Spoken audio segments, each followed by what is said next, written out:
Welcome to the broadcast. Welcome to Tuesday.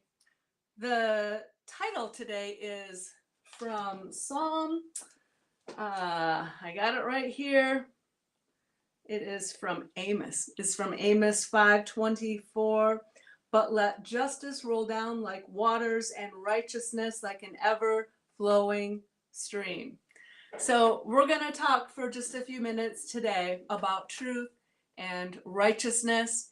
I'm happy that you are with me today, wherever you are watching from. Welcome, if it's Twitter, if it's Periscope, Facebook, or YouTube. I'm so happy that you are here. We're going to have a word of prayer in just a minute, but let me know if you are watching, where you are watching from. Let's pray. Father, thank you today for your word. Lord, we thank you that you are alive, that you are truth, that we can know truth. And Father, I pray today that righteousness indeed would roll down, would be like an everlasting river in our nation. In Jesus' name, amen and amen. So I had another little book right here that I was going to look at. So let me just welcome you wherever you are. Here it is now. Hey, Kenya, so glad to see you. Frederick, you are the first one on, it looks like. Thank you so much. How's everything in Kenya today? I'm glad that you are here. So let me see. I think that's all. If you are new to me, my name is Tommy from Tommy Norman Ministries. I come on here Monday through Thursday to just give you a word to encourage you in the Lord. And we have had a very encouraging last 12 hours or something like that. We've had a very encouraging turn of events here. Well, it's encouraging in one way. It is disturbing in another way. It is encouraging because we see the Supreme Court coming forth. Hey there. Hey, Dana, how are you? Hey, Dennis, I see you. God bless you. Thank you for joining. Dana, shout out to you and your new blog. Everybody follow Dana. She's got a new blog. Hey, Rachel. You can find her on Facebook. And I love it, Dana. I tried to comment, but I thought I signed in through Google and somehow it didn't take. But anyhow, I've read your blog and you're an excellent writer. So shout out to my friend Dana, who is right here in southern Michigan with me. So you're doing well. A lot of rain, but political temperatures rising as you have your political. Oh my gosh. Okay, Frederick, you have your presidential election in August. Okay. Well, the political temperatures, I don't know if they could be any higher here in Michigan or in America, but they definitely are. The focus has switched again, everybody. So, several thoughts come to mind. And here's one for you. We're going to chat about this. We're going to chat about this for a few minutes. Because what else can we do? I was going to continue talking. Hello, Henrietta. Thank you for joining. I was going to continue talking about fear as I started yesterday. And then this happened last night. The Supreme Court, one of the clerks apparently leaked a what do you call it? A decision paper written by I should have gotten this all together before I started. I just decided I was going to talk about this. Who was the one? Alito, Dr. Justice Alito, I believe, wrote this. What do you call it, guys? What do you call it? Paper defending their decision to overturn Roe versus Wade. There's an actual term that escapes me right at this moment. Yeah, the brief. I think it was, is that a brief? Yeah, Justice Samuel Alito, who has been a draft. Okay, thank you, Dana, who has been a staunch pro-life justice. And it was leaked last night. Apparently, it was written in February, and it was leaked last night. This is something that is highly unusual, the fact that it would be leaked. but the actual paper was defending the position of overturning Roe versus Wade, saying that there never was, that abortion is not a right that is guaranteed. Opinion. Okay, thank you, Dennis. That is not a right guaranteed by the Constitution, and that it never was. So if you haven't heard that, you're hearing it now. It broke last night. It was late. It was like, I'm gonna say, like, it was right around 10 o'clock because it was, or maybe it was like 9:30 because it was right kind of before my husband went to bed, and like he was talking about one thing, and I was just, my jaw dropped, and I was on the verge of tears as I heard the news, and then I saw that there were questions. So initially, different ones, they were interviewing different ones on Fox, and they were expressing skepticism about whether or not it was really real. And then they interviewed Dershowitz, Alan Dershowitz, who is not pro-life at all, but he said that he thought that it was legitimate, that because, I mean, it was long, it sounded like Alito, and there was everything about it, the way it was laid out, everything about it seemed to be legitimate. So that was exciting. But then they said that also it could change, you know, that, so this was the opinion that was written supporting their decision to overturn Roe. And so we are, that's where we are. That's where we are with it. So the facts are that it could change, I guess, at any time. They could literally change. And so it was the conclusion of basically everyone that this was leaked, probably by a clerk for one of the radical justices, one of the Democrat justices, as an attempt to subvert it and to put pressure on the other, you know, justices to change their mind. And so thus they have unleashed the hordes of hell, you know, but so here's the thing. If you've never witnessed demons, and you've always been curious about the manifestation of demons, you're going to see it today. Okay. So like, if you've never seen a demon manifest, probably you haven't, you just didn't realize it. But if you've never seen a demon manifest, you're going to get to see it today, because they're going absolutely crazy, as they knew that they would. But this is a gross violation that strikes at the foundation of our country, the fact that it would have been leaked. So that is the problem. But it was a last ditch effort, like they do every time, guys, like they do every single time. This is their MO. So just disclaimer, if you're on here, I'm sure you've already noted, I'm not going to say this is not, I'm not going to say this is political. I was going to say political. It's not political. I'm talking about truth and righteousness and justice today. This is not political. The argument or the value of life, it is not political. The left has made it political. They have politicized it. It's not political. There's nothing political about it. As a matter of fact, I was, as I tweeted out a little while ago, I was actually a Democrat. I was a young Democrat. Oh, do you think is that who it probably was? Okay, yeah, Clerk of Sotomayor. If it was her clerk, then she has to go. Exactly. I was a young Democrat. I wasn't saved, but my family wasn't saved. I was steeped in feminism, because that's, in my generation, that's what we were taught. We were indoctrinated in it. I said, I'm going to give my boys dolls. That's what I said. I actually made that statement. I said, if I ever have kids, I will give my boys dolls, and they won't have guns. Well, I had boys. They didn't really care about the dolls. And even though I didn't give them guns, I don't know if we ever, maybe we did eventually. You know what they did? They got sticks and they made the sticks into guns. There's just certain things, that are. So I was that. Then I got saved, before when I was pregnant with my first child, and I was that mom. I was that typical Christian mom.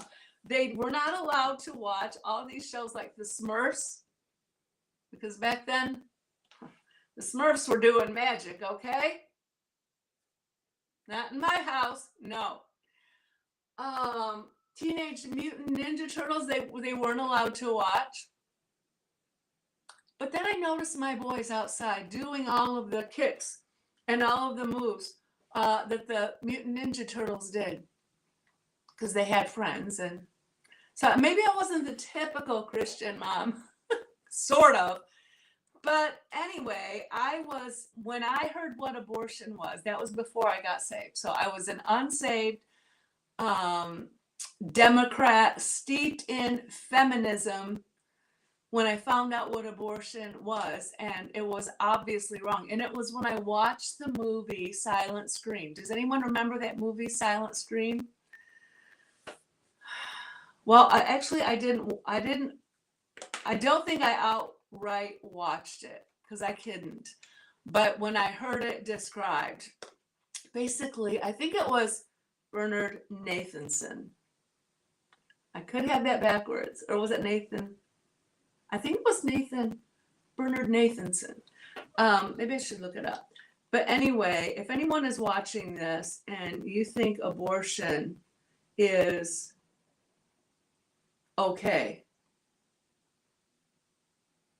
then of course, it's been so long now, if you Google it,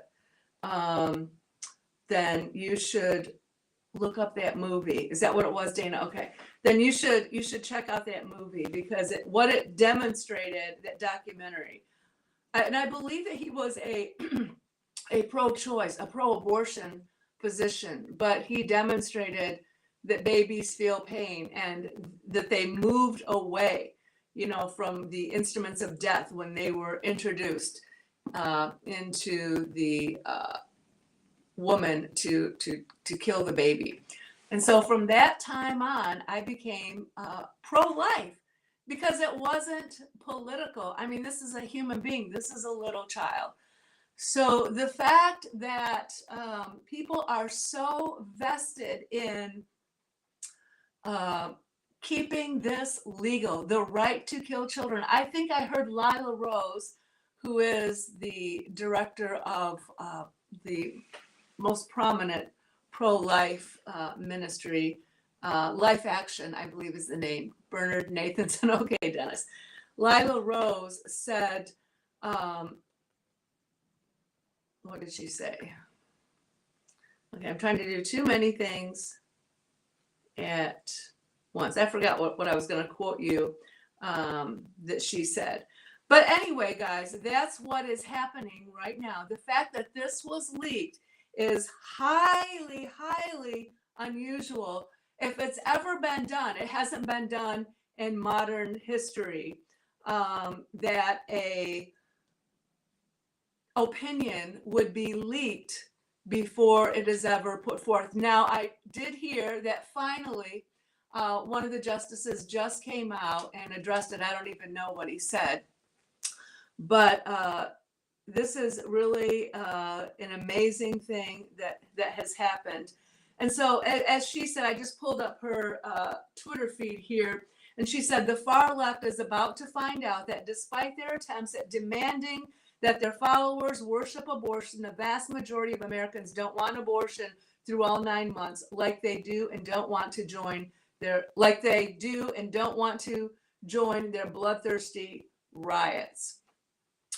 And then she also tweeted out, abortion regret is real and there's a path forward for all of us. Healing is possible even after abortion.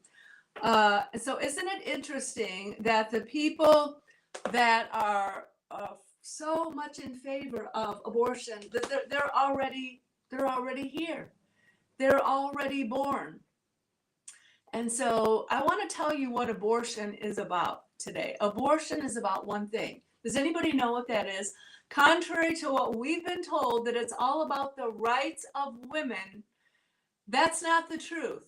And so today, the topic again, I'm just talking for a few minutes about truth, righteousness, and justice. If you are a Christian, then these are your values. That's right. That's right. You guys already know abortion is about one thing and one thing only. Abortion is about money. Abortion is about money. Abortion is big, big business, to the degree that they literally sell the baby parts of aborted babies. That's right. They sell, you remember Project Veritas came out with that just a few years ago, that they make millions of dollars selling the organs of these little babies. And so abortion is not about women's rights. And sadly, there are still some who believe that it is. And sadly, I think that has caused men to be, hesitant to speak out. But we need men to stand up and to speak out. We need not to be intimidated. Men should not be intimidated. Women should not be intimidated. Their whole tactic is to intimidate people into silence. But we need men to stand up and to defend. The Bible tells us that true religion is to defend the widows and the orphans. That's what true religion is.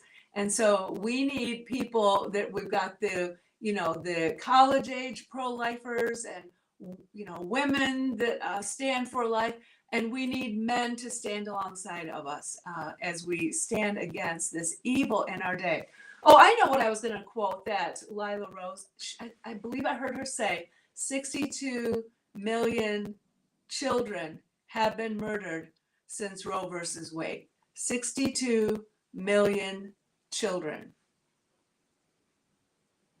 And yet you will see them, the left, go absolutely insane. And it's not going insane. It's actually manifesting demons at the thought that this blood ritual, these people, they are blood, these are blood sacrifices. The life is in the blood, and these are ritual sacrifices to demons and to their god, who is Satan. Because I don't know how else do you explain it. They lose their minds in any kind of discussion, and then you go on Twitter and you see various men there as well who are talking about supporting women. This has nothing to do with women.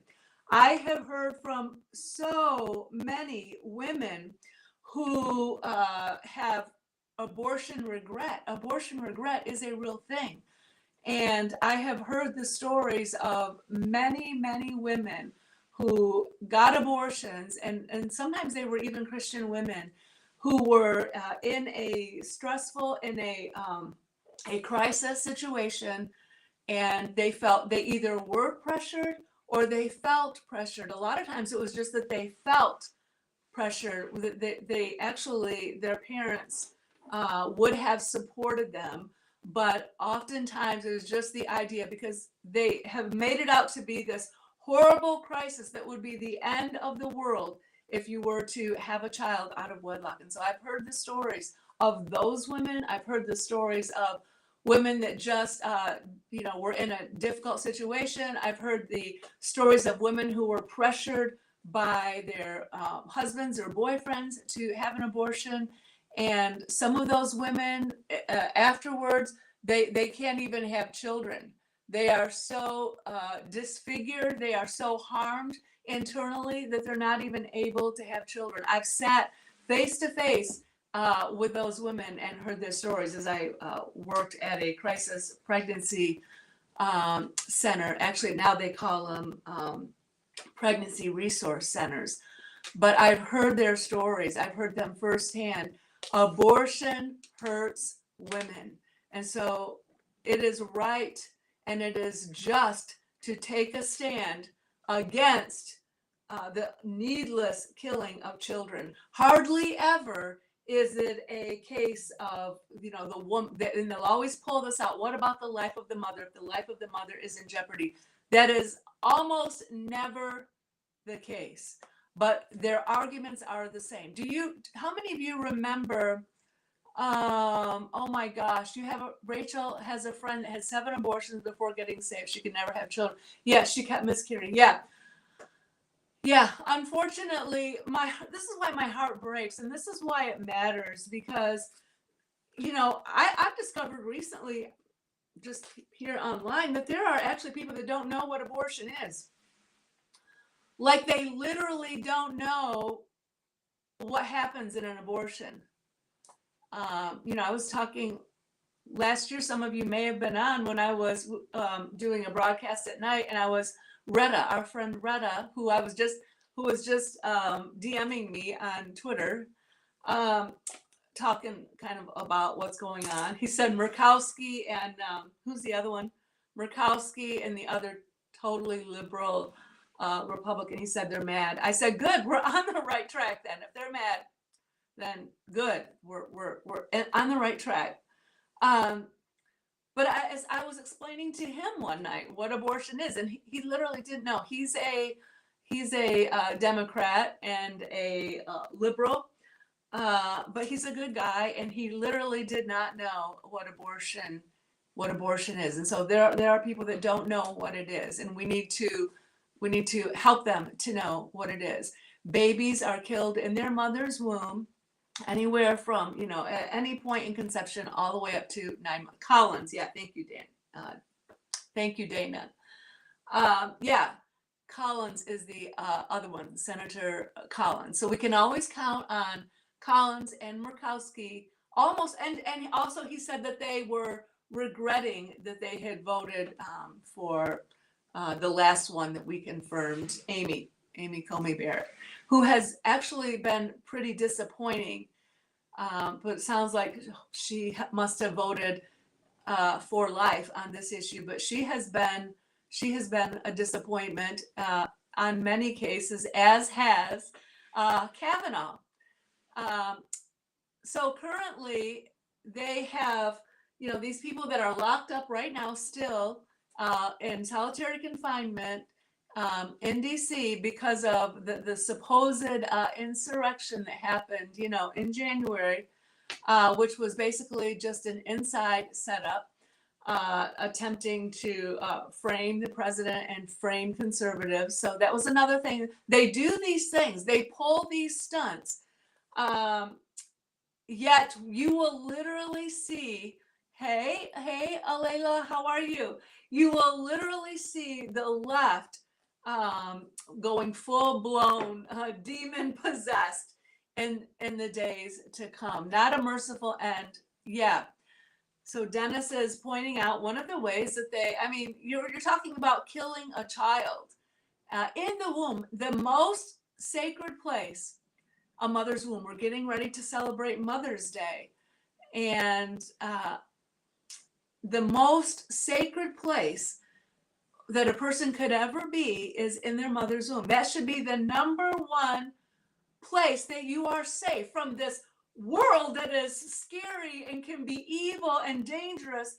The one place that you should be able to be protected is in your mother's womb.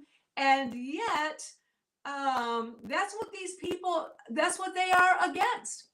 And so they kill the baby either by poisoning the baby, either by, and thus burning the child alive in the mother's womb, or by sucking like a vacuum cleaner that would suck off its limbs and having its limbs literally pulled off of the child, or literally, slicing and off the limbs, cutting the limbs off of the child, and or letting the child be born until it's, about to be fully born, just before the head comes out, and slicing open the back of its neck, sucking out its brains, collapsing its skull, and then sucking it out. That's what abortion does. At the end of the day, you have a dead child. So those that are pro-abortion, that have this idea, and I've counseled women also and shown them all the information before they made their decision, wanting to help them to make an informed decision. At the end of the day, you are still the mother of a child, but now you're the mother of a dead child. So abortion does not take away the fact that you're a mother. You're a mother the moment that child is conceived. You are a mother. Abortion makes you the mother of a dead child. And this idea that you can do that without any consequences is a lie. And here's what happens is we have what is called cell memory. So every cell in our body reacts against the violent end of death, the death of a child. Every cell in our body has a reaction, a violent reaction against the violent death of the thing that the body is trying to nurture. So your body, if you know, childbirth, the ability to conceive and to carry a child, it is miraculous. It is a God thing. We actually co-create with God through childbirth, through conception, and the caring and nurturing of a child for those 9 months. And then when that baby is born, the miracle that you hold in your hands, a human, you and God, we co-create. What a profound privilege and miracle it is. We co-create with him. That's why pregnancy is meant to be in a safe place, which is marriage. So that child is protected through marriage, through the covenant of marriage, a mother and a father that are together, that stand together and are committed to each other. That is why it is God's plan that children would come forth into a loving family. When that is removed, that child is at risk. And so the miracle is that we co-create with God. And so for that whole 9 months, your body is miraculously nurturing that little baby. And here's another part of the miracle, why this is just so amazing, is that you can sustain that baby, a mother. This is why it is so wicked, so evil, so contrary to human nature, abortion. Because a mother can nurture that baby and keep that child alive for a year, just nursing.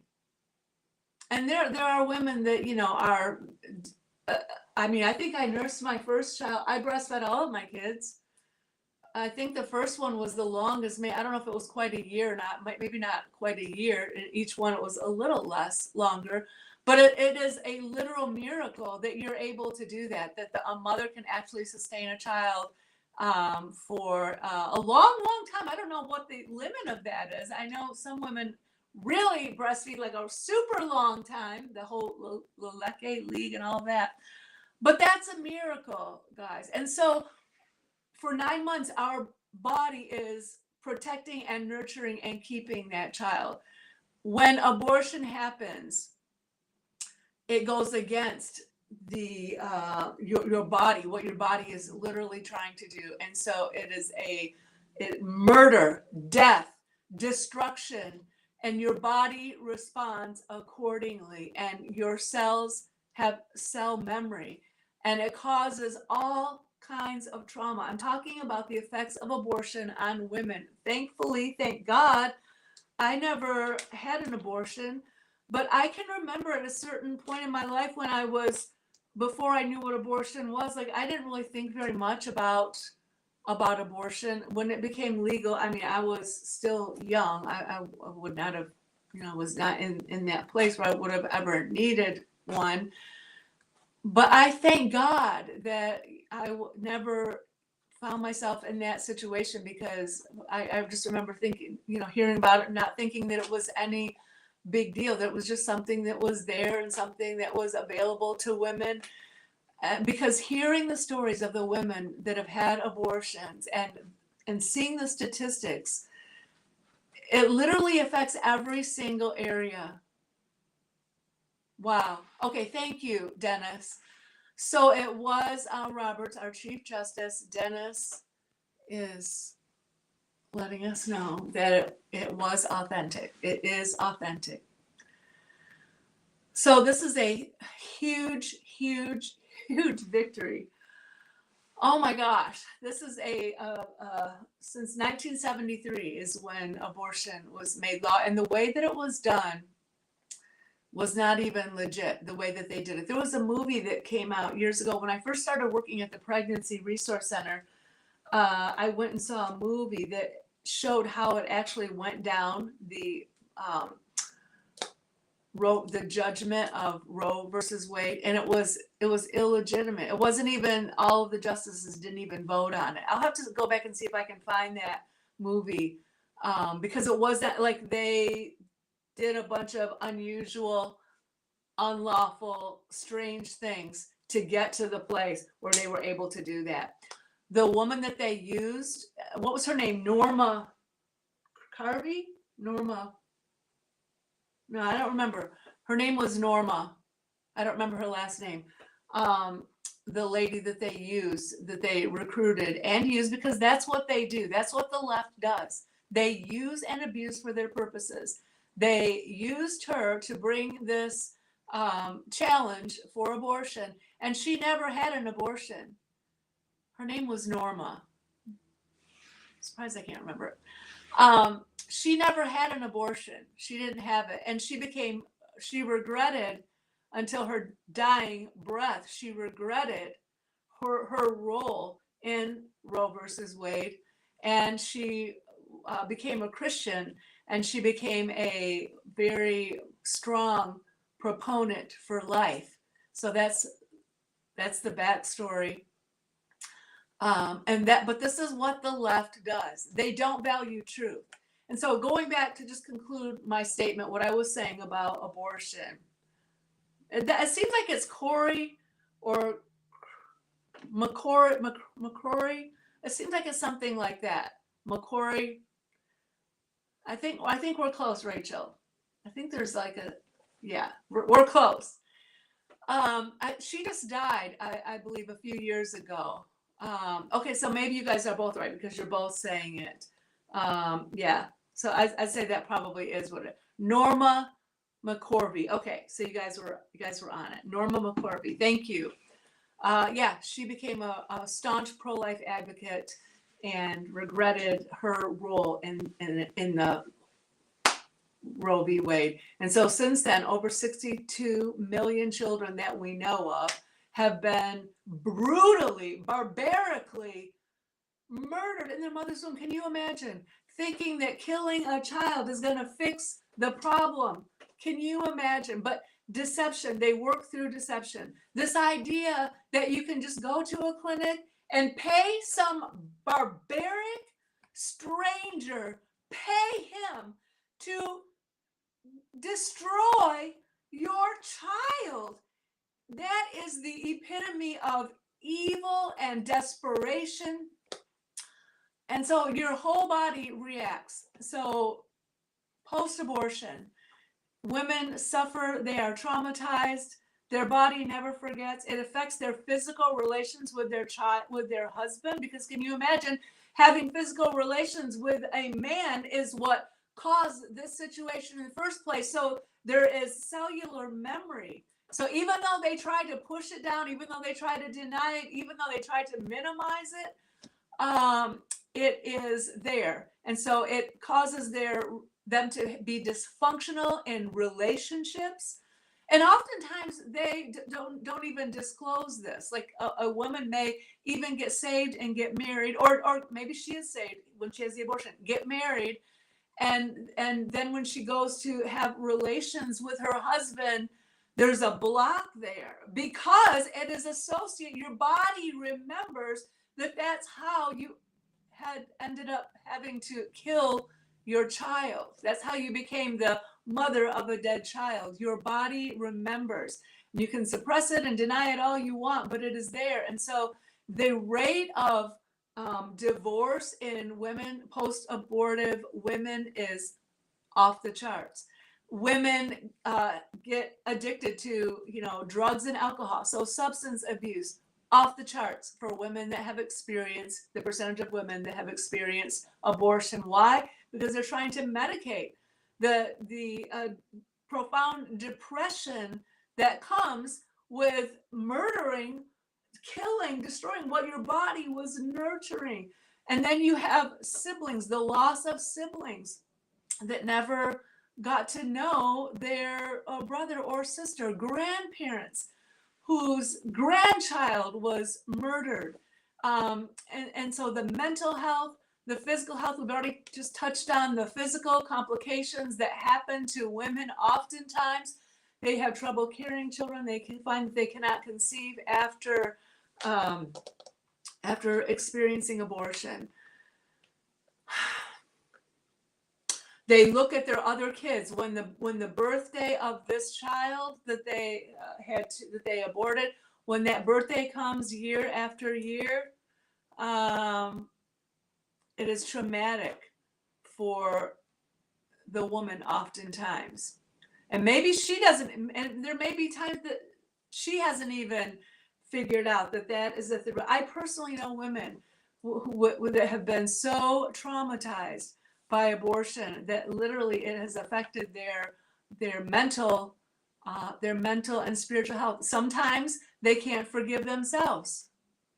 These are very real outcomes. They literally cannot forgive themselves. And so I say all that to say that abortion hurts women. It is the exploitation of women who are in a vulnerable situation. I'm talking about the women who meet that criteria. There's a whole nother category, but it is exploiting women who are in a crisis because they don't know what to do in a crisis. And so that's why abortion or pregnancy resource centers who come along and who will help that mother, who will support that mother. Abortion resource centers, there are thousands of them all over the country, and they are wonderful. They are a great organizations to support because they support the mom. In our case, we also supported fathers and families, and we taught classes.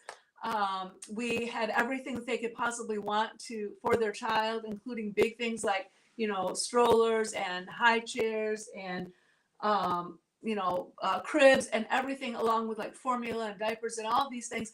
But instead of just giving it to them, they had to come and learn. So they would do a class with us, and then they would earn baby dollars, and then they would be able to buy the stuff in our store. So there are thousands and thousands of those organizations, probably tens of thousands of them all over the country and all over the world.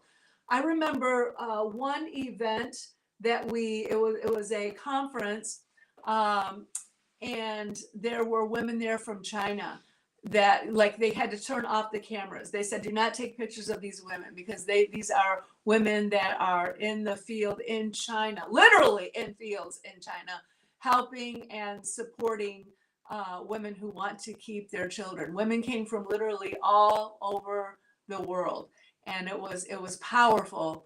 The pro-life movement that was represented there that day several years ago in South Carolina. So, guys, the other class of women, and I'll conclude.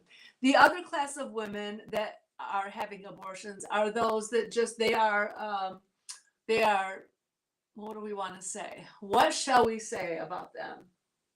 They find pleasure in it, actually. They are into the idea of killing their children and spilling their blood. You'll hear them. You can turn on the TV and you'll see them today. So there are those who have been so demonized that, and I want to just make one more remark about, it has to do with what we talked about yesterday. So there are those women too. There are women that actually they boast about it. They brag about it. They write songs about it. They love it. It is a cult. It is a death cult. And God help these poor women. But guys, no one is beyond the Lord. No one is hopeless. So we do have to pray for their eyes to be open. But at the same time, and once they come out of this, they will be devastated what they've done. One of the people is Abby Johnson. Do you guys know about Abby Johnson? And then there were none. She put out. She has an organization called And Then There Were None. She was the former manager of a huge abortion clinic, like in Dallas or Houston or something like that in Texas. She was like the number one person in charge there. And one day she was asked. Of course, she was pro-choice, but her mom. She had a praying mom and dad. And one day she was asked to go and assist the doctor with an abortion. And she saw for the first time herself up close what happened in an abortion. She didn't even know. She didn't even know. She was managing this huge, abortion clinic, and she didn't even know what happened in an abortion. But that day she went and assisted that doctor, and when she saw what happened in that abortion, and she had had abortions herself. She had had them. And this movie, if you've never seen that movie, I'm pretty sure it's called And Then There Were None. It's very, very powerful. You should watch it. It's very eye-opening. It's very powerful. It's very fast-moving. I don't have patience for movies. I don't really get into movies. But I did go and see this one because I wanted to support her. And it was really good. It was gripping, but it was fast-moving. But it showed, she took the pill and she had an abortion at home, and it showed how degrading and how painful and how even violent that was. It's just a very well-made movie. Once she saw, though, what happened really in abortion, then she knew she had to make a decision. Keep in mind, her mom had been praying for her all this time. So what did she do? She eventually ran out the clinic into the arms of the pro-life people who were gathered and praying every single day outside of this abortion clinic in Texas.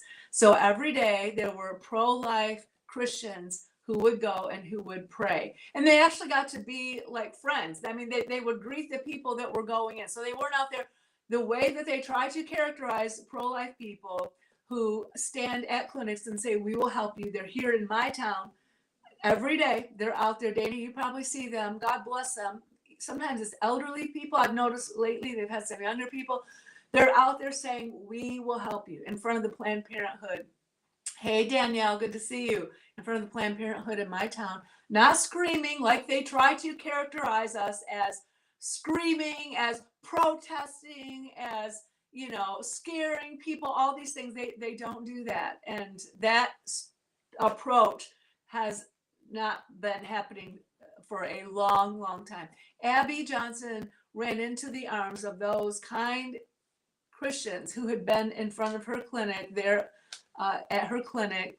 And she came out of that movement, or out of that cult, out of that abortion industry, and she started the organization called And Then There Were None, which is a ministry to people who work in the abortion industry, wanting to help them to detach from that and to get out of that. So guys,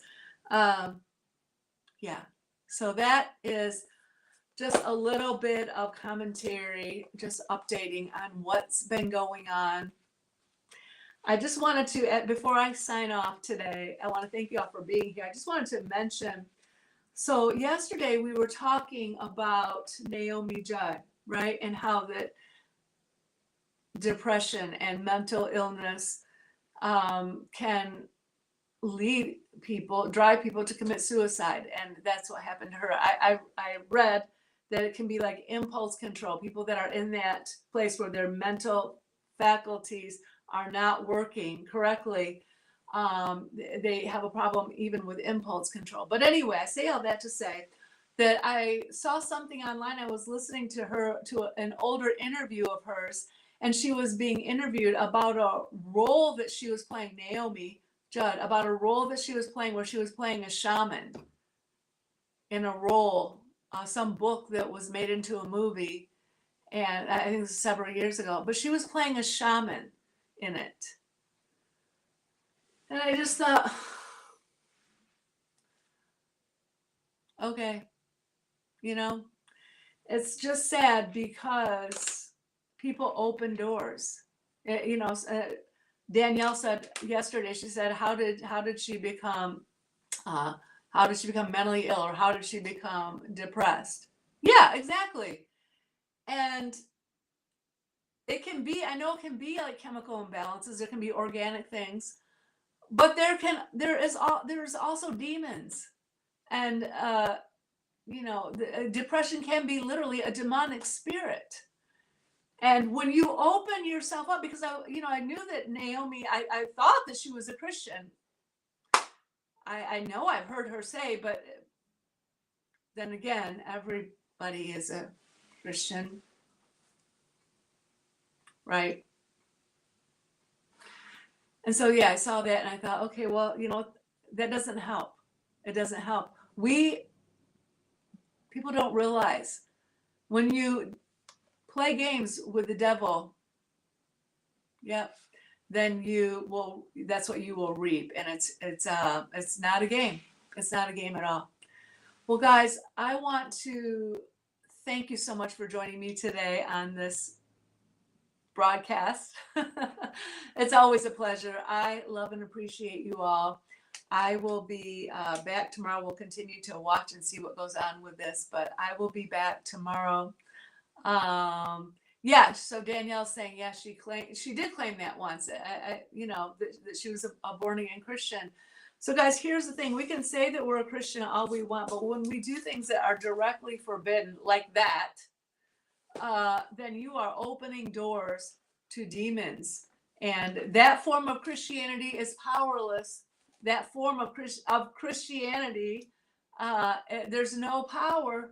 So if a demon comes in, you're not going to have the power, and she's probably not connected to anybody that does have the power to get rid of it. So these are serious times, friends. And so we're going to continue to pray and believe God that this Roe versus Wade is going to be overturned, as it is a legitimate opinion. They're saying that it needs to be put out to bring all this to an end. And here's the thing. It's not going to outlaw abortion. It will be turned back to the states, from what I understand. It will be, which is how it should be. It will be turned back to the states to decide. So you will have those states that will be probably, that will outlaw it. There are some states already that have outlawed it. Hallelujah. And then there will be other states. We know what states those will be, that will probably let it be for even after the baby is born. Yeah, it was an unlawful ruling to begin with. And that's why, guys, that's why truth matters. And that's why I don't know how anybody could continue to be a part of the Democrat Party, because they have no interest in the truth. And when you have no morality, no character, you don't value truth, how can you expect people that won't protect a little baby to protect you? That's why Obama, I had no really respect for Obama apart from the office of presidency, because he said that to make a statement regarding life was above his pay grade. And Obama argued more than once. He argued more than one time, more than one separate time, against children that survive abortion receiving medical care. So they brought that, and they had to debate that, and they were trying to pass laws that would ensure that a child who literally survives an attempted murder and survives abortion, that they should be given medical treatment, like you would to the worst criminal, like you would to a terrorist, like we do to an enemy. We give them medical aid if they survive, even if they've committed a crime. But for little children, President Obama advocated and argued that they should not be given medical aid. So I knew then what we were dealing with. So yeah, so I mean, it went along with his thing, but for me, that was the thing that sealed it for me, that showed me, okay, so I'm going to trust this man with my life and my children to oversee our health care? I don't think so. when he wouldn't give healthcare to a little baby that survives abortion, he's not the person that I want making decisions for my healthcare. And yet we know, thanks to Judge Roberts, we know what happened with Obamacare, right? Well, guys, again, thank you for joining me today. You can contact me at info@tommynorman.com. Don't forget, I have a Roku show coming up. I'm excited about that. I'll be announcing that soon as I find out what the actual date when we're going to start that is. If you would like to sow into this word, if you would like to sow into this ministry, that's how you can do it. I just put it on the screen. Thank you for those of you that have done so. I appreciate you. And guys, I will be back tomorrow. Hope you have a great rest of the day. I'll see you then, everybody. Bye-bye.